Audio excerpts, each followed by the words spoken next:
الحمد لله رب العالمين، والصلاة والسلام على أشرف الأنبياء والمرسلين وخاتم النبيين محمد وعلى آله وصحبه ومن تبعهم بإحسان ودعا بدعوتهم إلى يوم الدين. أما بعد، فأعوذ بالله من الشيطان الرجيم. بسم الله الرحمن الرحيم. قال الله تبارك وتعالى: لقد كان لكم في رسول الله أسوة حسنة لمن كان يرجو الله واليوم الآخر وذكر الله كثيرا. وقال تعالى: وما آتاكم الرسول فخذوه وما نهاكم عنه فانتهوا. وقال تعالى: قل إن كنتم تحبون الله فاتبعوني يحببكم الله ويغفر لكم ذنوبكم. وقال تعالى: وأنزلنا إليك الذكر لتبين للناس. وقال النبي صلى الله عليه وسلم: لا يؤمن أحدكم حتى يكون هواه تبعا لما جئت به، أو كما قال عليه الصلاة والسلام. رہ گئی رسم ازاں روح بلالی نہ رہی، رہ گئی رسم ازاں روح بلالی نہ رہی، فلسفہ رہ گیا تلقین غزالی نہ رہی. کی محمد سے وفا تو ہم تیرے ہیں، کی محمد سے وفا تو ہم تیرے ہیں، یہ جہاں ہے کیا لوح و قلم تیرے ہیں. محمد عربی کے آبروئے حد و سرا، کسے کے خاک درشنیس خاک برسر او. چومی گویم مسلمانم ملرزم، چومی گویم مسلمانم ملرزم، کہ دانم مشکلات لا الہ را. وائے ناکامی متائے کارواں جاتا رہا، وائے ناکامی متائے کارواں جاتا رہا، کارواں کے دل سے احساس زیاں جاتا رہا. میرے محترم بزرگوں، عزیز دوستوں، دینی اسلامی بھائیوں، اللہ رب العالمین نے اس کائنات کو بنایا اور اللہ رب العالمین نے اس میں ایک اشرف المخلوقات انسان کو پیدا فرمایا. اس انسان سے اللہ کیا چاہتے تھے، اس کو پہچاننے کے لیے، اس کو بتانے کے لیے اللہ رب العالمین نے انبیاء علیہ السلام کا سلسلہ شروع فرمایا. 1,24,000 کم و بیش انبیاء علیہ السلام رسل دنیا میں تشریف لائے، اور یہ سلسلہ خاتم النبیین سرور کونین احمد مصطفیٰ محمد مجتبیٰ صلی اللہ علیہ وسلم پر جا کر اختتام پذیر ہوا کہ ایسی عظیم ہستی آ گئی کہ اب مزید کسی اور ہستی کی ضرورت نہیں. مضت الدہور وما اتین بمثلہ، مضت الدہور وما اتین بمثلہ ولقد اتی فعجزنا عن نظرائہ. زمانے گزرتے رہے لیکن محمد ربی صلی اللہ علیہ وسلم کی کوئی نظیر لے کے نہیں آ سکا. جب محمد ربی صلی اللہ علیہ وسلم تشریف لے آئے تو اب زمانہ عاجز ہے کہ آپ صلی اللہ علیہ وسلم کی مثال بھی پیش کر سکے. آپ صلی اللہ علیہ وسلم کے سر مبارک پر ختم نبوت کا تاج رکھ دیا گیا، اور آپ صلی اللہ علیہ وسلم کو یہ خوشخبری سنا دی گئی کہ الیوم اکملت لکم دینکم واتممت علیکم نعمتی ورضیت لکم الاسلام دینا، کہ یہ دین مکمل ہو چکا. اور یہ خبر دے دی گئی ان الدین عند اللہ الاسلام، کہ اللہ کے نزدیک کوئی چیز اگر مقبول ہے ادیان میں تو صرف اسلام ہے. اور یہ خبر دے دی گئی وَمَن يَبْتَغِي غَيْرَ الْإِسْلَامِ دِينًا فَلَن يُقْبَلَ مِنْهُ، کہ اسلام کے طور و طریقے کے علاوہ کوئی طریقہ اپنایا گیا بطور دین کے تو اللہ کے ہاں وہ مقبول نہیں، مردود ہے۔ اور یہ خبر دے دی گئی من اعرض عن ذکری فإن له معیشۃ ضنکا، جو میرے قرآن سے، میرے فرامین سے، میرے احکامات سے، میرے طور و طریقوں سے، میرے دستور سے سر منہ انحراف کرے گا تو اس کو تنگیوں والی زندگی دے دی جائے گی۔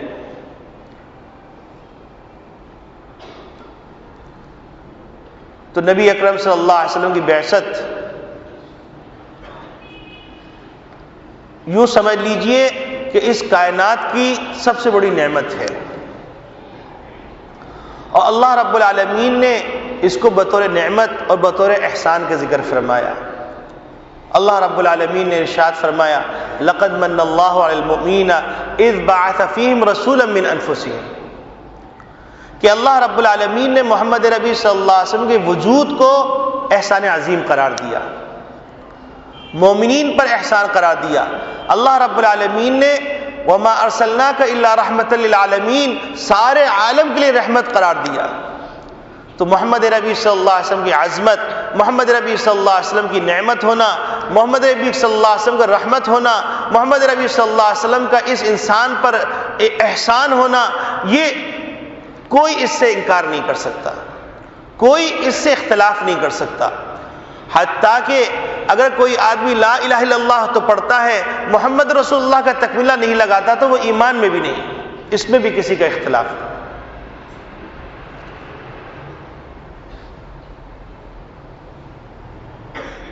مرور زمانہ کے ساتھ ساتھ کچھ چیزیں ایسی دین کے اندر چور راستوں سے داخل ہو رہی ہیں کہ ان کا واضح ہونا بہت ضروری، خلط مبحث ہو جا رہا ہے۔ بہت سی چیزیں ادھر سے ملا کر ادھر کر کے، ادھر سے ملا کر ادھر کر کے ایک نئی شکل پیش کی جا رہی ہے، جس کی وجہ سے بعض مواقع پہ ضرورت پیش آتی ہے کہ ایسی باتوں کی نشاندہی کی جائے تاکہ امت اصل مقصد بعثت سے غافل نہ ہو جائے، شریعت کی صحیح تصویر اس کے سامنے مسخ نہ ہو جائے۔ تو آج میں آپ کے سامنے چند باتیں عرض کرنا چاہتا ہوں۔ پہلی بات تو یہ کہ محمد نبی صلی اللہ علیہ وسلم کی بعثت کا مقصد کیا ہے، گزشتہ جمعے کچھ عرض کیا تھا۔ دوسری بات یہ عرض کرنا چاہوں گا کہ میلاد النبی صلی اللہ علیہ وسلم کی حقیقت کیا ہے۔ تیسرے نمبر پر اس کے اندر جو بہت ساری باتیں ایسی کی جا رہی ہیں، اس کی قرآن اور حدیث میں کیا حقیقت ہے، کیا تشریح ہے، تاکہ حق و باطل واضح ہو جائے۔ سب سے پہلی بات، محمد نبی صلی اللہ علیہ وسلم کو اللہ رب العالمین نے مبعوث فرمایا، تو جو مبعوث کرنے والا ہے وہی جانتا ہے کہ میں نے اس پیغمبر کو کیا ذمہ داری دے کے بھیجا ہے، اور اس پیغمبر کا احترام کیسے کرنا ہے، اس پیغمبر سے محبت کا اظہار کیسے کرنا ہے، اس پیغمبر کی نقل و حرکت کی نقل کیسے کرنی ہے۔ تو ہم قرآن کریم کو کھولتے ہیں اور قرآن کریم سے دریافت کرتے ہیں کہ آپ نے اے پروردگار عالم محمد نبی صلی اللہ علیہ وسلم کو جو خاتم النبیین بنا کے بھیجا، آپ صلی اللہ علیہ وسلم کو آپ نے رحمت للعالمین بنا کے بھیجا، آپ صلی اللہ علیہ وسلم کو جو کتاب دی خاتم الکتاب دی، آپ کو جو دین دیا وہ خاتم الدین ہے، تو آپ یہ بتلائیے کہ محمد نبی صلی اللہ علیہ وسلم کو کیوں مبعوث فرمایا۔ تو قرآن کریم کی جب آیات کا مطالعہ کریں گے تو آپ کو نظر آئے گا کہیں پر اللہ رب العالمین یوں فرما رہے ہیں کہ لقد کان لکم فی رسول اللہ اسوۃ حسنہ، کہ محمد نبی صلی اللہ علیہ وسلم کی بعثت کا مقصد یہ ہے کہ تاکہ ان کی پوری زندگی کو اپنے زندگی کے ہر شعبے میں اپنا لو۔ یہ نبی کریم صلی اللہ علیہ وسلم کی بعثت کا مقصد ہے۔ یہاں پر یہ بات ذہن میں رہنی چاہیے کہ دنیا کی مشہور شخصیات اور نبی کریم صلی اللہ علیہ وسلم کی شخصیت کے اندر ایک بنیادی فرق ہے۔ بنیادی فرق یہ ہے کہ دنیا کی جتنی بھی شخصیات ہیں، کوئی بھی شخصیت آپ لے لیجئے تو اس کی پوری زندگی، اس کی حرکات سکنات، اس کے چلنا پھرنا، کھانا پینا، اس کے سیاسی معاملات، اس کے تجارتی معاملات، اس کے ملازمت کے معاملات، اس کے ازدواجی معاملات، اس کے معاشرتی معاملات، اس کے اخلاقی معاملات، اس کے عقائد کے معاملات، اس کے عبادات کے معاملات، پورے کے پورے نمونے عمل نہیں۔ کوئی واقعہ ہے، کوئی ایسی بات ہے جس کی وجہ سے شخصیت کو شہرت مل گئی، لیکن نبی کریم صلی اللہ علیہ وسلم ساری شخصیتوں سے ممتاز، تنہا فرد فرید ہیں کہ آپ صلی اللہ علیہ وسلم کی ہر ادا کی نقل کرنا ذمہ داری میں قرار دیا گیا۔ دوسرے نمبر پر قرآن کریم میں ذکر کیا گیا هو الذی بعث فی الامیین رسولا منہم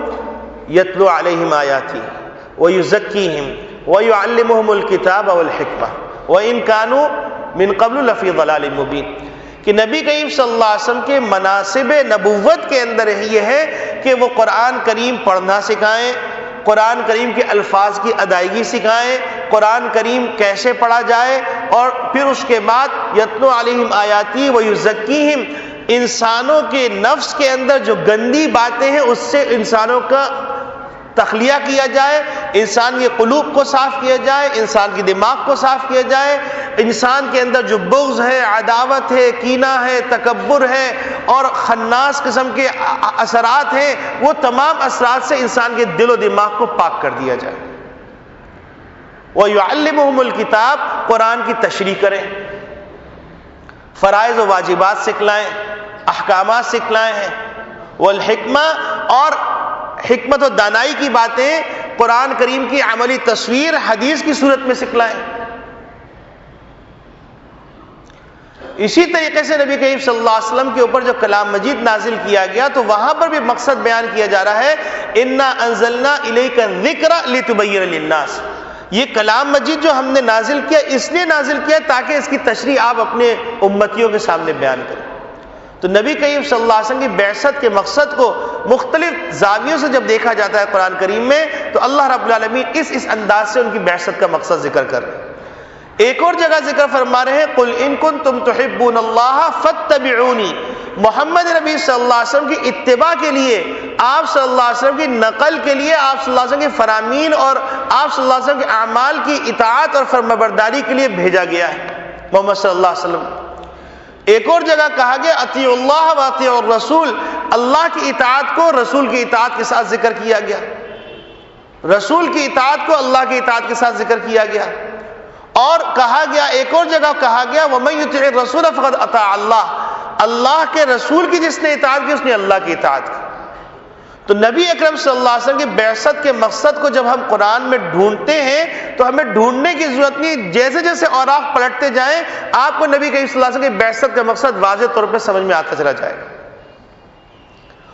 اور پھر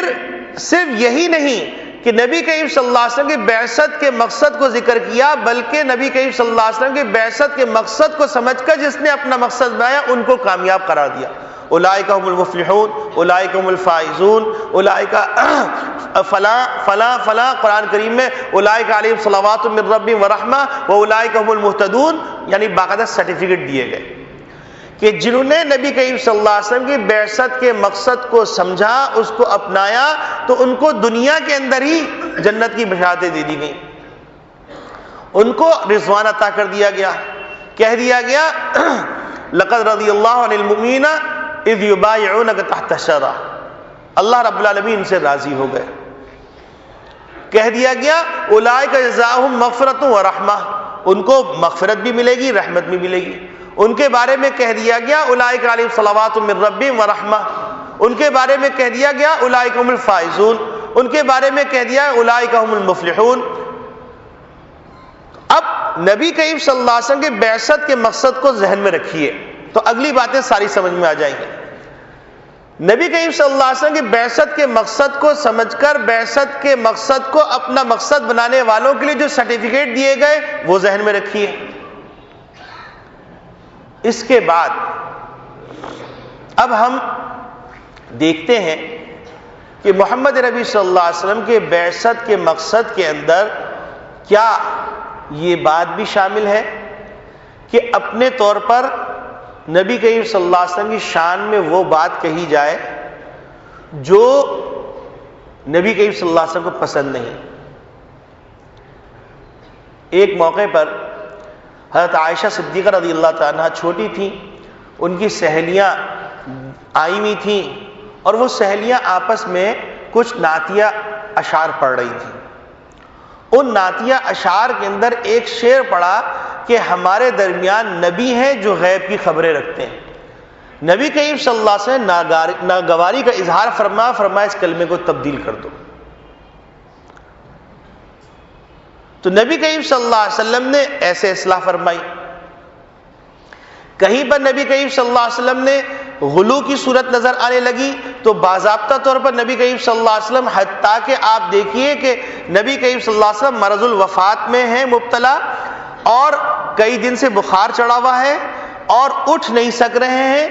ایک موقع آتا ہے نبی کریم صلی اللہ علیہ وسلم 7 کنوؤں کا پانی منگواتے ہیں اور پھر اس سے غسل فرماتے ہیں. بخار میں کچھ کمی آتی ہے اور سہارا لے کر منبر رسول پہ تشریف لاتے ہیں اور تشریف لانے کے بعد جو نصیحت فرماتے ہیں وہ کلمات آپ دیکھیے جو آخری کلمات کے اندر آ جاتے ہیں، یعنی یہ سمجھ لیے وہ وصیت کے اندر آ جاتے ہیں کہ نبی کریم صلی اللہ علیہ وسلم نے فرمایا کہ یہود و نصارہ نے اپنے پیغمبر کے ساتھ ایسا معاملہ کیا کہ جس کے نتیجے میں انہوں نے حد سے زیادہ تجاوز کر لیا. دیکھو تم میرے بعد میری قبر کو سجدے گاہ نہ بنانا اور مبالغہ ایسا نہ کرنا جیسے یہود و نصارہ نے کیا. یہ نبی کریم صلی اللہ علیہ وسلم کی آخری نصیحت ہے.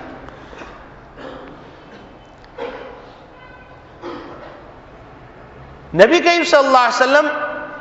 کی پیدائش ہو رہی ہے، یقیناً بغیر کسی شک و شبے کے اس سے عظیم کوئی واقعہ نہیں، اس سے بڑی خوشخبری نہیں. یقیناً آپ صلی اللہ علیہ وسلم کے تذکرے سے بڑا تذکرہ کوئی نہیں. نبی کریم صلی اللہ علیہ وسلم کے احترام میں کوئی ایسی بات جو خلاف احترام ہو کہنا ایمان سے جانے کی بات. یہاں پر ہم حضرت خبیب رضی اللہ تعالیٰ عنہ کی وہ بات بھی دہرا دیں گے کہ حضرت خبیب رضی اللہ تعالیٰ عنہ کو سولی پہ لٹکایا جا رہا ہے اور نیزے چبوئے جا رہے ہیں. ان سے کہا جا رہا ہے کہ اے خبیب تم یہ بتلاؤ کہ اگر تمہاری جگہ پر حضور اکرم صلی اللہ علیہ وسلم ہوتے اور تم کو چھوڑ دیا جاتا تو تم کیسا سمجھتے. تو حضرت خبیب رضی اللہ تعالیٰ نے وہ تاریخی جملہ فرمایا جو ہر مومن کا خواہش ہونی چاہیے. وہ جملہ فرمایا کہ خبیب کو یہ بھی گوارا نہیں ہے کہ حضور کے پاؤں میں پھانس چبھے اور خبیب کو سولی سے چھوڑ دیا جائے. تو محمد صلی اللہ علیہ وسلم کی شان میں ہمارا عقیدہ یہ ہے اور کسی قسم کی گستاخی کا تصور نہیں کر سکتے. اور لا الہ الا اللہ محمد رسول اللہ دونوں کلمات کے بغیر ہم ایمان کی تکمیل نہیں سمجھتے. محمد نبی صلی اللہ علیہ وسلم کی ایک ایک ادا کو اپنانا باعث رحمت، باعث نجات، باعث فضیلت، باعث شرف سمجھتے ہیں. یہ وضاحت ضروری ہے کیونکہ اس کے اندر ذرا سی بے احتیاطی ہو جائے، جذبات کے راستے میں نکل گئے تو خطرہ ہے کہ دنیا سے جائیں آخرت سے جائیں. دنیا بھی برباد، آخرت بھی برباد. اس لیے یہ بار بار وضاحت کر رہا ہوں. تو محمد نبی صلی اللہ علیہ وسلم کی بعثت، آپ صلی اللہ علیہ وسلم کی پیدائش تاریخ انسانیت کا بہت بڑا واقعہ ہے بغیر کسی شک کے. اس میں ہمیں رتی برابر شبہ نہیں. اور ہمارا عقیدہ ہے کہ جہاں محمد نبی صلی اللہ علیہ وسلم کا تذکرہ ہو وہ محفل باعث برکت. اور محمد نبی صلی اللہ علیہ وسلم پر درود بھیجنا، ہم جس طریقے سے رمضان مبارک میں نبی کریم صلی اللہ علیہ وسلم نے 3 اشخاص کے لیے بددعا فرمائی کہ محمد نبی صلی اللہ علیہ وسلم کا تذکرہ آئے اور کوئی اس پہ درود نہ بھیجے تو وہ ہلاک و برباد ہو جائے. جبریل امین نے بددعا فرمائی، نبی کریم صلی اللہ علیہ وسلم نے آمین کہا. ہم اس روایت کو حق سمجھتے ہیں اور محمد نبی صلی اللہ علیہ وسلم سے محبت کو جزو ایمان سمجھتے ہیں. تو نبی اکرم صلی اللہ علیہ وسلم کی پیدائش، آپ صلی اللہ علیہ وسلم تذکرہ، یہ اختلافی معاملہ نہیں. اب مرحلہ وار ہم آگے بڑھتے ہیں. ایک بات یہ عرض کرتے ہیں کہ نبی کریم صلی اللہ علیہ وسلم کی پیدائش ہوئی. پیدائش کے اندر بہت سارے واقعات ہوئے. ان واقعات کا تعلق تکوینی امور سے ہے. ایک تشریعی امر ہوتا ہے، ایک تکوینی امر ہوتا ہے. تشریعی امر یہ ہوتا ہے کہ اللہ رب العالمین اپنے نبی کو کوئی وحی فرماتے ہیں اور کہتے ہیں کہ اپنی امت کو بتا دو کہ یہ کام ایسے کرنا ہے۔ تکوینی امر کہ اللہ رب العالمین نے کسی کے پیدا کرنے کا ارادہ فرمایا، وہ پیدا ہو کر رہے گا، کسی کے مارنے کا ارادہ فرمایا، وہ مر کر رہے گا، کسی کے ساتھ اللہ نے کوئی معاملہ کیا، یہ کائنات جو بنی اللہ کے تکوینی امر سے بنی، کن فیکون سے بن گئی۔ تو اس کے اندر ایک مغالطہ پیش کیا جا رہا ہے کہ نبی کریم صلی اللہ علیہ وسلم کی جب ولادت ہوئی تو حضرت جبریل امین کو بھیجا گیا اور انہوں نے 2 جھنڈے لگائے اور فلاں فلاں معاملہ کیا، تو کہا جا رہا ہے کہ نبی کریم صلی اللہ علیہ وسلم کی پیدائش پر جھنڈے جبریل امین نے لگائے تو پھر انسان کیوں نہ لگائے، اور اس کے لیے یہ دلیل پیش کی جا رہی ہے۔ تو سب سے پہلی بات تو یہ کہ اس روایت کی سند کے اوپر، اس کے متن پر کوئی کلام ہے وہ دیکھ لیجئے، اور اگر 2 منٹ کے لیے مان لیجئے کہ یہ روایت صحیح ہے تو نبی کریم صلی اللہ علیہ وسلم کی پیدائش اور نبی کریم صلی اللہ علیہ وسلم کی پیدائش کے موقع پہ یہ واقعہ یہ تکوینی معاملہ ہے، یہ تشریعی معاملہ نہیں ہے۔ جب یہ تکوینی معاملہ ہے، تشریعی معاملہ نہیں ہے، یعنی اس کے اندر انسانوں کے لیے یہ حکم نہیں ہے کہ تم ایسا کرو، جیسے کہ نبی کریم صلی اللہ علیہ وسلم نے ہم کو یہ خبر دی، ہم ان کو صادق سمجھتے ہیں، مصدوق سمجھتے ہیں اور امین سمجھتے ہیں، اور اس خبر کو حق سمجھتے ہیں کہ لیلۃ القدر میں جبریل امین تشریف لاتے ہیں، جھنڈا لگاتے ہیں، تو کیا شب قدر میں ہم جھنڈا لگاتے ہیں؟ یقیناً وہ تکوینی معاملہ ہے، اس کا حکم انسانوں کو نہیں۔ تو اسی طریقے سے اگر حضرت جبریل علیہ السلام نے جھنڈا لگایا تھا تو وہ تکوینی معاملہ تھا، تشریعی معاملہ نہیں تھا۔ اگر تشریعی معاملہ ہوتا تو حضرت جبریل علیہ السلام کے اس واقعے کے بعد نبی کریم صلی اللہ علیہ وسلم جو سن بلوغت میں داخل ہوتے، نبوت ملتی، نبوت ملنے کے بعد آپ صلی اللہ علیہ وسلم یہ حکم فرماتے کہ دیکھو میری پیدائش پہ تم جھنڈے لگاؤ۔ اگر نبی کریم صلی اللہ علیہ وسلم کا پوری صحائف ستہ میں یہ حکم کہیں نہیں ملتا، قرآن میں کہیں تذکرہ نہیں ملتا، تو معلوم یہ ہوا کہ وہ تکوینی معاملہ ہے، تشریعی معاملہ نہیں ہے۔ تو تکوینی معاملے کو تشریعی معاملے کے طور پہ ذکر کرنا غلط ہے۔ اور اگر یہ کہا جائے کہ نبی کریم صلی اللہ علیہ وسلم نے عاجزی کے طور پر تذکرہ نہیں کیا، تو پھر نبی کریم صلی اللہ علیہ وسلم کا یہ فرمانا حجۃ الوداع کے موقع پر کہ دیکھو میں نے دین کو پہنچا دیا، اس میں کوئی کوتاہی نہیں کی، اللہ آپ بھی گواہ رہیے گا، تو گویا کہ نبی کریم صلی اللہ علیہ وسلم بہتان مانا جا رہا ہے کہ نبی کریم صلی اللہ علیہ وسلم کو ان جھنڈوں کے بارے میں بتلانا چاہیے تھا، نبی کے ساتھ ذکر نہیں کیا، گویا خیانت کی۔ یہ کوئی معمولی بات نہیں، خطرے کی بات ہے۔ چاہے زبان حال سے اعتراف کیجئے، زبان قال سے اعتراف کیجئے۔ اس کی مثال یوں سمجھ لیجئے، مثال کے طور پر ایک بیٹا ہے، وہ بیٹا اپنے باپ کی ہر بات پہ کہتا ہے جی ابا جان آپ بالکل صحیح کہہ رہے ہیں، لیکن کرتا اس کے مخالف ہے، تو آپ بتائیے ایک بیٹا جو زبان سے نافرمانی کر رہا ہے وہ زیادہ گستاخ ہے، جو اپنے عمل سے نافرمانی کر رہا ہے وہ زیادہ گستاخ ہے؟ تو نبی کریم صلی اللہ علیہ وسلم نے ایک بات کا حکم نہیں فرمایا، اور اگر اس چیز کی نسبت نبی کریم صلی اللہ علیہ وسلم کی طرف کی جائے تو یہ ایک بہتان ہے، یہ خطرے کی بات ہے، خیانت کا بہتان۔ تو نبی کریم صلی اللہ علیہ وسلم کی پیدائش ہوئی، آپ صلی اللہ علیہ وسلم نبوت سے پہلے 40 سال رہے، کوئی ایسی صورت پیش نہیں آئی۔ نبی کریم صلی اللہ علیہ وسلم نبوت کے بعد 23 سال رہے، کوئی ایسی صورت پیش نہیں آئی جیسی صورت اب پیدا ہو رہی ہے۔ پھر اس کے بعد خلفائے راشدین کا زمانہ ہے، 30 سال خلفائے راشدین دنیا میں رہے، کوئی ایسا واقعہ پیش نہیں آیا۔ ابو بکر صدیق رضی اللہ تعالیٰ عنہ کا مقام اور نبی کے صلی اللہ علیہ وسلم نسبت کسی سے پوشیدہ نہیں، حضرت عمر خطاب رضی اللہ تعالیٰ عنہ کا مقام اور تعلق کسی سے پوشیدہ نہیں، حضرت عثمان غنی رضی اللہ تعالیٰ عنہ کا مقام کسی سے پوشیدہ نہیں، حضرت علی المرتضیٰ رضی اللہ تعالیٰ عنہ کا مقام اور تعلق کسی سے پوشیدہ نہیں، پھر حضرت معاویہ رضی اللہ تعالیٰ عنہ، پھر اس کے بعد خلافت کا سلسلہ اور عمرہ کا سلسلہ، تابعین کا سلسلہ، تبع تابعین کا سلسلہ، خیر القرون کا زمانہ، کہیں اس طرح کے واقعات نہیں ملتے، قرآن اور حدیث میں کہیں نہیں ملتے۔ اس کے بعد یوں سمجھ لیے 604 ہجری تک کوئی ایسا واقعہ نہیں ملتا کہ کسی نے اس طرح کی صورت جو بنتی چلی جا رہی ہے، اور روز آنا ہر سال نئے نئے طریقے، نئے نئے فضائل، نئی نئی باتیں آتی چلی جا رہی ہیں۔ خطرہ اس بات کا ہے کہ دین کی صحیح شکل مسخ نہ ہو جائے، اس لیے اس کی وضاحت ضروری۔ تو آپ دیکھیے کہ ہوا یہ تھا کہ مسلمانوں کا ایک عروج کا زمانہ ہے جو خلافت راشدہ کا زمانہ ہے، اور پھر اس کے بعد مسلمانوں نے آپس کے انتشار کی وجہ سے، آپس کے اختلاف کی وجہ سے، سیاسی چپقلشوں کے نتیجے میں مسلمانوں کی طاقت میں کمی آنا شروع ہوئی۔ تو اس کے نتیجے میں مسیحیت کی الغار ہوئی، اور مسیحیت کی الغار ہونے کے بعد مسلمانوں کے حالات کمزور ہونے لگے۔ اور یہ اصول ہے کہ غالب قوم کی طور و طریقے کو مغلوب قوم اپناتی ہے۔ جیسے مسلمان جب عروج میں تھے تو مسلمانوں کا لباس پہننا، مسلمانوں کی تعلیمی ادارے میں پڑھنا، مسلمانوں کی اصطلاحات استعمال کرنا باعث فخر بات تھی۔ لیکن جب مسلمان زوال پذیر ہوئے، یورپ نے ترقی کی، تو آپ دیکھیے آج یورپ کی زبان استعمال کرنا، یورپ کا لباس پہننا، یورپ کے طور و طریقے اپنانا، یورپ کے طریقے سے بات چیت کرنا، وہ باعث فخر ہو گیا۔ تو دھیرے دھیرے جب مسلمانوں کو زوال شروع ہوا، مسلمان ذہنی طور پہ بھی مفلوج ہو گئے اور جسمانی طور پہ مفلوج ہونے لگے، تو ایک موقع آیا کہ ایک بادشاہ تھا موصل کے اندر، مظفر الدین۔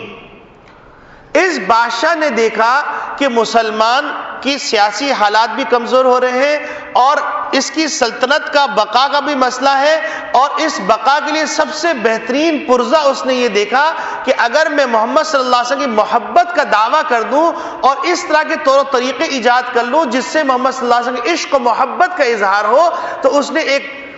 میلاد النبی کا پروگرام بنایا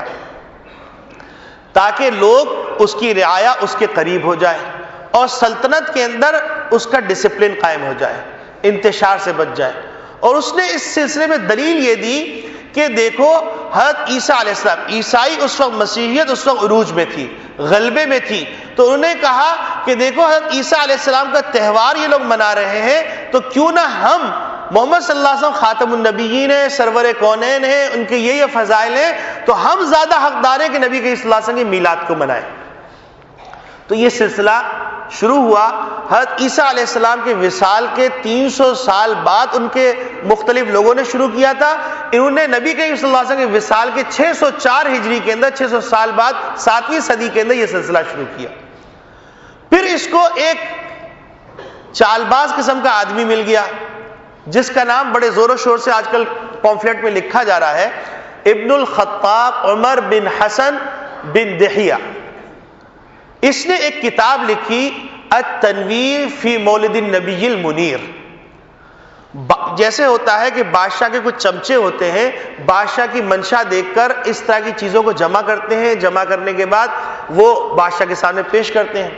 تو اس نے ایک کتاب لکھی التنویر فی مولد النبی المنیر۔ اس کتاب کے اندر اس نے میلاد کو ثابت کیا، میلاد کو ثابت کرنے کے لیے بہت سارے فضائل لکھے۔ اس کے بعد اس نے بادشاہ وقت سے 1000 دینار انعام پایا۔ یہ سب تاریخی حقیقت ہے۔ پھر اس بادشاہ نے یہ طریقہ شروع کیا کہ محرم جب شروع ہوتا تو محرم سے سارے اطراف سے لوگوں کو جمع کر لیتے، اور نبی کریم صلی اللہ علیہ وسلم کے تذکرے ہوتے اور آپ صلی اللہ علیہ وسلم کے مناقب بیان کیے جاتے۔ مناقب بیان کرنے کے بعد پھر عصر سے لے کر پھر فجر تک قوالی کا سلسلہ ہوتا، اور یہ بادشاہ خود صوفیوں کے خیموں میں جاتا، قوالی سنتا، سماع کا قائل تھا، رقص و سرور کی محفلیں سجاتا، اور اس میں باقاعدہ فقیرہ لباس پہن کے قوالیوں کے ساتھ، صوفیوں کے ساتھ ڈانس کرتا۔ اور پھر اس کے بعد جب 12 تاریخ ہوتی تو 12 تاریخ کو بیت المال سے بہترین زر و جواہر ان صوفیوں میں تقسیم کرتا۔ تو ظاہر سی بات ہے کہ پیسہ جب بیچ میں آ جائے اور اس طرح کے حالات آ جائیں تو دلچسپی کا سامان ہو جاتا ہے۔ پھر کھانے کا فری انتظام، بادشاہ کے مہمان خانے سے جب کھانا پک کے آ رہا تو اس کی شانی الگ ہوگی، تو لوگ غریب غربا، صوفیہ، ملنگ سب جمع ہونے لگے اور اس کا شہرہ ہونے لگا۔ تو یہ تھا مظفر الدین جس نے 604 ہجری کے اندر میلاد النبی بنایا۔ اس کے بعد یہ سلسلہ چلنا شروع ہوا اور چلتا گیا اور شکلیں بنتی چلی گئیں۔ یہاں پر ایک بات جو سب سے زیادہ قابل ذکر ہے وہ بات یہ ہے کہ میلاد النبی صلی اللہ علیہ وسلم منائی جاتی ہے، تو اب اس منانے کے سلسلے میں چند دلائل دیے جاتے ہیں۔ ایک دلیل تو یہ دی جاتی ہے کہ اللہ رب العالمین نے ارشاد فرمایا وَأَمَّا بِنِعْمَةِ رَبِّكَ فَحَدِّثْ، کہ اے محمد ربی صلی اللہ علیہ وسلم آپ اپنے پروردگار کی نعمت کا تذکرہ کیجئے، اور نعمت محمد صلی اللہ علیہ وسلم کی ذات اقدس سے بڑی کیا نعمت ہے، لہذا میلاد النبی ثابت ہو گیا۔ ایک دلیل یہ دی جاتی ہے۔ دوسری دلیل یہ دی جاتی ہے فَبِذَلِكَ فَلْيَفْرَحُوا، کہ اللہ کی جو نعمت، اللہ کا جو فضل، اللہ کی رحمت ہے، اس میں خوشی مناؤ، یہ دوسری دلیل دی جاتی ہے۔ تیسری دلیل دی جاتی ہے وَذَكِّرْ بِأَيَّامِ اللَّهِ، کہ اللہ کی نعمتوں کا تذکرہ کرو، کہتے ہیں اس سے میلاد النبی ثابت ہو گیا۔ دیکھیے قرآن کریم کے سلسلے میں یہ بات ہمارے سب کے ذہن میں رہنی چاہیے کہ نبی کریم صلی اللہ علیہ وسلم کو اللہ رب العالمین نبی بنا کے بھیجا اور ان پر کتاب نازل کی، تو ساتھ ساتھ فرمایا وَأَنزَلْنَا إِلَيْكَ الذِّكْرَ لِتُبَيِّنَ لِلنَّاسِ، کہ ہم نے کلام مجید نازل کیا، اس کی تشریح کی ذمہ داری آپ کی۔ تو نبی کریم صلی اللہ علیہ وسلم نے وَأَمَّا بِنِعْمَتِ رَبِّكَ فَحَدِّثْ کی تشریح کیا یہ کی جو آج ہو رہی ہے، وَذَكِّرْهُمْ بِأَيَّامِ اللَّهِ کی کیا نبی کریم صلی اللہ علیہ وسلم نے تشریح کی، فَبِذَلِكَ فَلْيَفْرَحُوا کی کیا تشریح نبی کریم صلی اللہ علیہ وسلم نے کی، عبداللہ ابن عباس جو رئیس المفسرین، امام المفسرین ہے، کیا انہوں نے یہ تشریح کی؟ پھر اس کے بعد یہ جتنے بھی خیر القرون کے مفسرین ہیں، کسی نے اس آیت کی یہ تشریح کی؟ تو اب رہ گیا معاملہ خوش ہونا، تو کون محمد نبی صلی اللہ علیہ وسلم کی ذات اقدس کی پیدائش پہ خوش نہیں ہوتا؟ تو خوش ہونے کے لیے ڈھول بجانا، جس کے بارے میں نبی کریم صلی اللہ علیہ وسلم فرما رہے ہیں کہ مجھے مبعوث اسی لیے کیا گیا ہے کہ میں سارنگیوں کو توڑوں، باجوں کو توڑوں، ساز کو توڑوں اور رقص و سرور کی محفلوں کو انہدام کر دوں، وہ اس کی تشریح قرآن کی اس طرح کی جائے؟ یہ ایک قابل فکر سوال ہے، اور قرآن کریم سے اس طرح کا استنباط کرنا خطرناک معاملہ ہے۔ یہ بالکل ایسا استنباط ہے جیسا کہ ایک صاحب نے استنباط کیا السارق والسارقۃ فاقطعوا ایدیہما، یہ جو اشتراکی لوگ تھے، ان اشتراکی لوگوں نے اس سے استنباط یہ کیا تھا کہ السارق والسارقۃ فاقطعوا ایدیہما کا مطلب یہ ہے چور چورنی مراد نہیں ہے، بلکہ انڈسٹریز مراد ہے، سرمایہ دار مراد ہے، کہ سرمایہ دار کے جو فیکٹریاں ہیں ان فیکٹریوں کو حکومتی تحویل میں لے لیے جائے، جزاء بما کسبا، جو انہیں ظلم کر کے پیسے کمائے ہیں اس کی سزا ان کو یہ دی جائے۔ اور اس کے لیے انہوں نے کہا کہ جتنی بھی انسانوں کی پراپرٹی ہے، جتنی بھی انسانوں کی فیکٹریاں، یہ سب مشترکہ ملکیت ہے حکومت کی۔ تو اب قرآن کی یہ تشریح کر رہے ہیں، سننے والے سر دھن رہے ہیں، ماشاءاللہ کیا زبردست اشتراکی لوگوں نے یہ تشریح کی۔ تو اسی طریقے سے قرآن کریم کی یہ تشریح کرنا اما بنعمت ربک فحدث، کیا نبی کریم صلی اللہ علیہ وسلم نے یہ تشریح فرمائی؟ کیا صحابہ اکرام رضوان اللہ اجمعین نے اس تشریح کے مطابق اپنے 1,24,000 جو صحابہ ہیں ان صحابہ نے کوئی ایسا واقعہ کیا؟ پھر دوسری بات یہ کہ شریعت کے مزاج کے خود خلاف بات۔ دیکھیے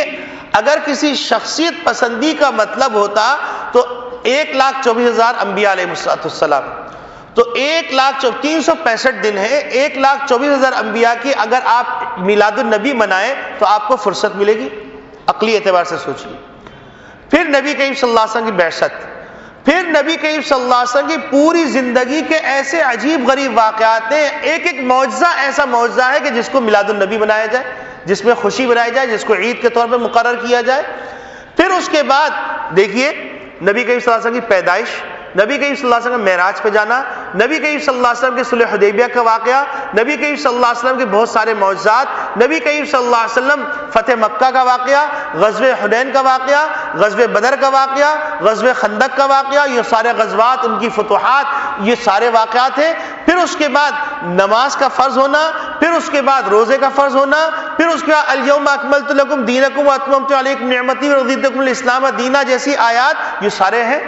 پھر نبی کریم صلی اللہ علیہ وسلم کے وصال فرمانے کے بعد 1,24,000 کم و بیش صحابہ زندہ رہے، ہر صحابی ایسا صحابی کہ پوری کائنات ایک طرف، وہ صحابی ایک طرف، ان کا دن۔ تو آپ بتائیے اگر تہوار شخصیات کے اوپر بنانے لگے تو آپ بچ سکیں گے؟ نہ کھانے کے ہیں، نہ آپ پینے کے، نہ کہ یہ شریعت کے مزاج کے خلاف بات۔ یہ ہو گئی ایک اور بات جس سے خلط مبحث کیا جا رہا ہے۔ اسی طریقے سے یہ بات کہی جا رہی ہے کہ میلاد النبی جو نہیں مناتے وہ کافر ہیں،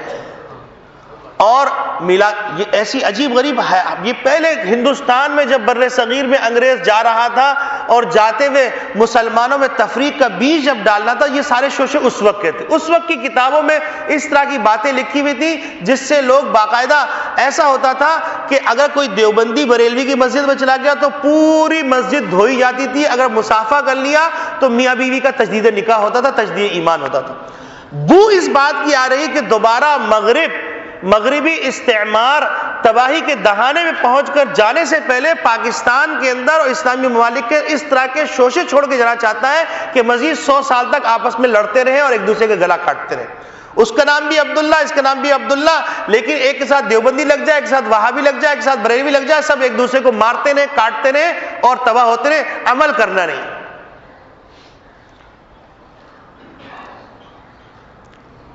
تو ایک شوشہ یہ بھی چھوڑا جا رہا ہے کہ اس طرح کا واقعہ، میلاد نہیں منایا جا رہا، فلاں نہیں ہو رہا، تو سوال یہ پیدا ہوتا ہے کہ نبی اکرم صلی اللہ علیہ وسلم کی پیدائش کب ہوئی؟ کیا 12 ربیع الاول کو نبی صلی اللہ علیہ وسلم کی پیدائش ہوئی یا 8 ربیع الاول کو؟ بچپن سے جو پرانے لوگ ہیں وہ جانتے ہیں ہندوستان میں 12 ربیع الاول کو 12 وفات کہا جاتا تھا، اور یہ مسلمہ بات ہے کہ نبی کریم صلی اللہ علیہ وسلم کے وصال 12 ربیع الاول کو ہوا ہے، اور نبی کریم صلی اللہ علیہ وسلم کی ولادت کے بارے میں مختلف تاریخوں کا تذکرہ ہے، لیکن عمومی رجحان 8 ربیع الاول کا ہے۔ حتیٰ کہ احمد رضا خان بریلوی صاحب نے فتاوی رضویہ کے اندر 24ویں جلد میں 412-13 صفحے پہ اس بات کے اوپر اجماع نقل کیا ہے کہ نبی کریم صلی اللہ علیہ وسلم کی پیدائش 8 ربیع الاول کو ہوئی۔ اب بتائیے کہ 12 ربیع الاول کو جشن منانا معقول بات ہے؟ سمجھداری کی بات ہے کہ نبی کریم صلی اللہ علیہ وسلم دنیا سے تشریف لے جا رہے ہیں تو کفار خوش ہیں، اللہ کے نافرمان خوش ہیں، عصات خوش ہیں، مشرکین خوش ہیں، اور شیطان نے ایسے دھوکے میں ڈالا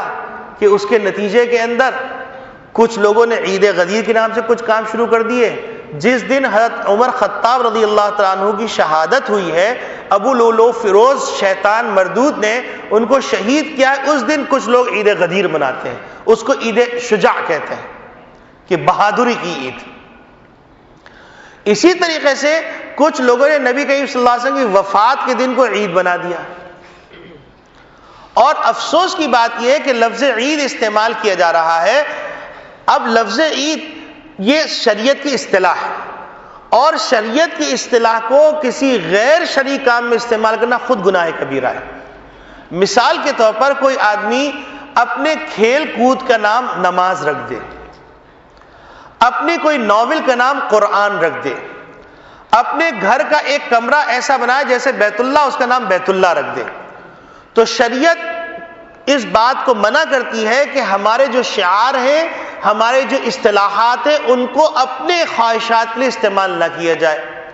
تو نبی اکرم صلی اللہ علیہ وسلم نے عید کے لیے جو لفظ استعمال کیا ہے، جس چیز کے لیے عید کا لفظ استعمال کیا، یا تو وہ عید الفطر ہے یا عید الاضحیٰ ہے، اس کے علاوہ کوئی تیسری عید کا لفظ استعمال نہیں فرمایا۔ تو اس کے لیے عید کا لفظ استعمال کرنا یہ خود قابل فکر بات ہے۔ پھر اس کے بعد اس عید کے عنوان کے اوپر اللہ معاف فرمائے ایسی اطلاعات بھی آ رہی ہیں کہ باقاعدہ عید کی نماز پڑھی جا رہی ہے، قربانی کی جا رہی ہے، اور جو ہے نئے کپڑے بنائے جا رہے ہیں، ایک دوسرے کو مبارکباد دی جا رہی ہے، عیدیاں تقسیم ہو رہی ہیں، مٹھائیاں تقسیم ہو رہی ہیں۔ تو اب سوال یہ پیدا ہوتا ہے کہ فقہ کے ابواب کے اندر محمد صلی اللہ علیہ وسلم کی جو احادیث کی روشنی میں فقہا نے تیار کیا، محدثین نے جو حدیث کی کتابیں فقہ کے ابواب کے طرز پہ لکھی ہیں، ان میں کہیں پر عید میلاد النبی کا کوئی باب دکھا دیجئے۔ حتیٰ کہ خنثی جس کا نام لیتے ہوئے مجلس کے اندر لوگ شرماتے، ان کا تذکرہ بھی ہے، ان کے احکامات بھی ذکر کیے گئے ہیں، حتیٰ کہ ولادت اور رضاعت کے احکامات بھی ذکر کیے گئے ہیں، حتیٰ کہ استنجے کے احکامات بھی ذکر کیے گئے ہیں۔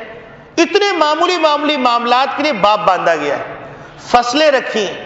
اور اس کی تشریح کی ہے، کتابیں لکھی گئی ہیں۔ لیکن فقہ کی پوری مالا بدہ سے لے کے ترمذی تک، ترمذی چونکہ فقہ کے اسلوب پہ لکھی گئی ہے، پورے ابواب دیکھتے چلے جائیے، آپ کو کہیں ایسی حدیث نہیں ملے گی، کوئی ایسا باب نہیں ملے گا۔ اور پھر سوال یہ پیدا ہوتا ہے کہ عید کے لیے 6 زائد تکبیرات ہیں، بقرعید کے لیے 6 زائد تکبیرات ہیں، تو عید میلاد النبی کی کتنی تکبیرات زائد ہیں؟ نبی کریم صلی اللہ علیہ وسلم وہاں خطبہ دیا یا نہیں دیا؟ خلفائے راشدین نے خطبہ دیا یا نہیں دیا؟ تو یقینی بات ہے سب چیزوں کا جواب نفی کے اندر ہے، اور ان کے اندر خواہ خواہ کو ایک لفظ ذکر کرنا اور اس کے بعد بات کرنا، یہ بالکل ایسا ہی ہے جیسا کہ کچھ لوگ مسجد میں بیٹھے ہوئے بات کر رہے تھے تو ایک آدمی آیا کہ توبہ استغفر اللہ، مسجد میں بات کرو، تم نے قرآن نہیں پڑھا، والتین والزیتون وطور سینین۔ اب جاہل آدمی سمجھا پتہ نہیں قرآن میں کتنی سخت وعید آئی، حالانکہ تین، انجیر، زیتون اور وطور سینین، طور سینا کا تذکرہ، اس میں باتوں کا کوئی تذکرہ ہی نہیں۔ تو اب عوام کے سامنے ایک آیت ذکر کر دی جائے اور اس کے بریکٹ کے اندر ترجمے کے ساتھ اپنی کوئی تشریح کر دی جائے، عوام سمجھتی ہے بھائی یہ تو قرآن کی تشریح۔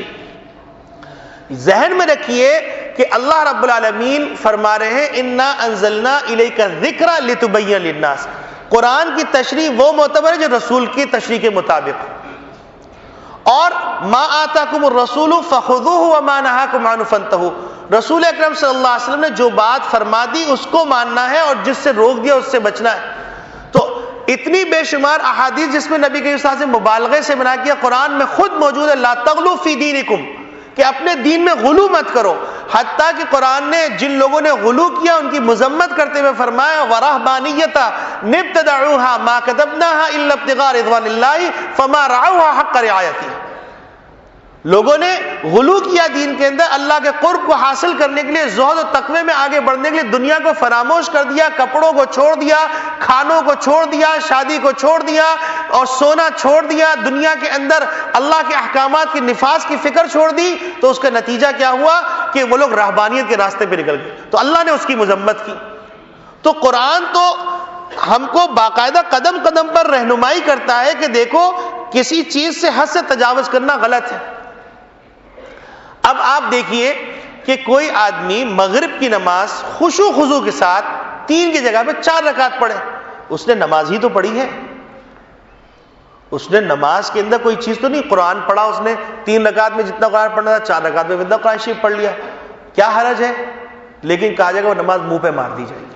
قبول ہی نہیں ہوگی، نہ نبی کا طریقہ ہے نہ اللہ کا حکم ہے۔ اب قرآن کریم میں اقیم الصلاح کا لفظ ہے، نماز قائم کرو، تو نبی کریم صلی اللہ علیہ وسلم نماز کے بارے میں فرما رہے ہیں اس کی تشریح میں کروں گا، صلو کما رأیتمونی اصلی، نماز تم کو ویسے پڑھنی ہے جیسے میں پڑھ رہا ہوں۔ تو قرآن کریم کی ایک ایک آیت کی تشریح نبی کریم صلی اللہ علیہ وسلم کر کے گئے،